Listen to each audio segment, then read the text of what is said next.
मुख्यमंत्री माझी लाडकी बहीण योजनेचा लाभ घेण्यासाठी महिलांची मोठी झुंबड उडाली आणि त्याचाच गैरफायदा घेऊन काही एजंटांनी पैसे उकळायला सुरुवात केली आहे। पाहूया त्या संदर्भातला एक स्पेशल रिपोर्ट।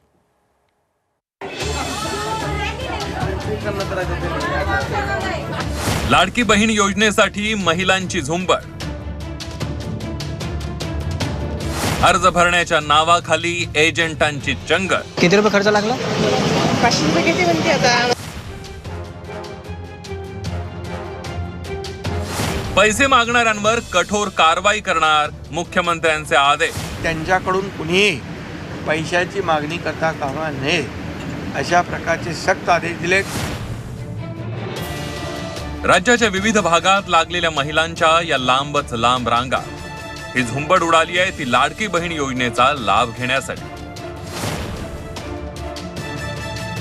राज्याचा अर्थसंकल्प जाहीर करताना अजित पवारांनी मुख्यमंत्री माझी लाडकी बहीण योजना जाहीर केली।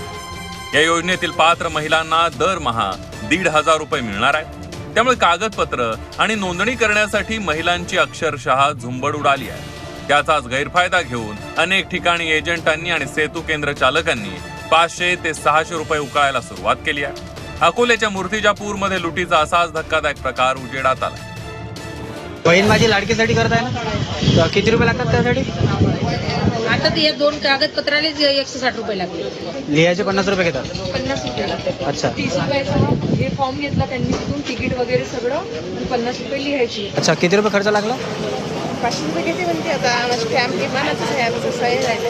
अच्छा, लाडकी बहीण योजनेच्या नावाखाली राज्यात ठिकठिकाणी सुरू असलेली ही लूट थांबवावी अशी मागणी विधिमंडळात देखील करण्यात आली। तलाठी पैसे घेत आहेत अशी हे अर्ज देण्यासाठी बातम्या चालू आहेत। अध्यक्ष महोदय, काही उत्साही कार्यकर्ते स्वतःचे फोटो लावून अर्ज भरून घेत आहेत आणि त्याला काही फी लावतायत, त्याला ज्यादा अतिरिक्त पैसे घेत आहेत। राज्यभर महिलांची फसवणूक करण्याचा कार्यक्रम महाराष्ट्रात चालू आहे। राज्य सरकारने या प्रकारांची गंभीर दखल घेऊन कडक कारवाई करण्याचे आदेश दिलेत। कोणी अडवणूक किंवा पैशांची मागणी केल्यास कठोर कारवाई करावी असे आदेश मुख्यमंत्री शिंदेंनी दिले।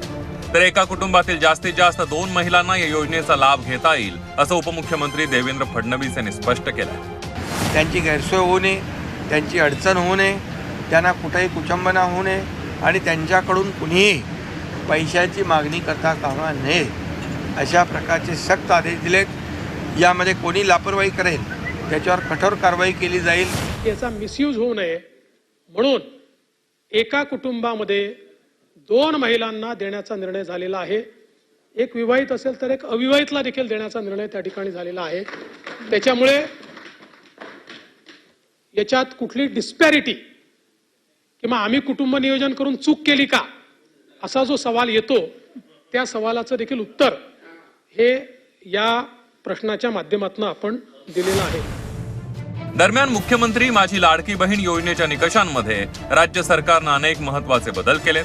त्यानुसार 21 ते 65 वयोगटातील महिलांना 31 ऑगस्ट पर्यंत अर्ज करता येतील। ऑगस्ट मध्ये अर्ज केला तर 1 जुलैपासून अनुदान दिलं जाईल। पिवळं आणि केशरी रेशन कार्ड असलेल्या महिलांना उत्पन्नाचा दाखला देण्याची गरज नाही। आदिवासी प्रमाणपत्राची अट शिथिल करण्यात आली आहे। 15 वर्षांपूर्वीचं रेशन कार्ड, मतदान ओळखपत्र, शाळा सोडल्याचा दाखला, जन्म दाखला यापैकी कोणताही एक पुरावा ग्राह्य धरला जाईल। 5 एकर शेतीची अट वगळण्यात आली आहे। एका कुटुंबातील 2 महिलांना योजनेचा लाभ मिळेल। परराज्यातील स्त्रीचा महाराष्ट्रातील पुरुषाचे विवाह झाल्यास त्या महिलेला लाभ मिळेल असं सरकारनं स्पष्ट केलं। ज्या कुटुंबाकडे पिवळे व केशरी रेशन कार्ड उपलब्ध असेल त्यांना उत्पन्नाच्या दाखला प्रमाणपत्रापासून सूट देण्यात येत आहे। लाडकी बहीण योजनेमुळे राज्यातील लाखो महिलांचं आयुष्य बदलून जाणार आहे। मात्र गरज आहे ती खऱ्या गरजू महिलांच्या खात्यात ते रक्कम जमा होण्याची।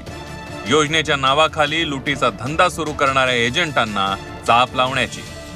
ब्युरो रिपोर्ट, झी 24 तास।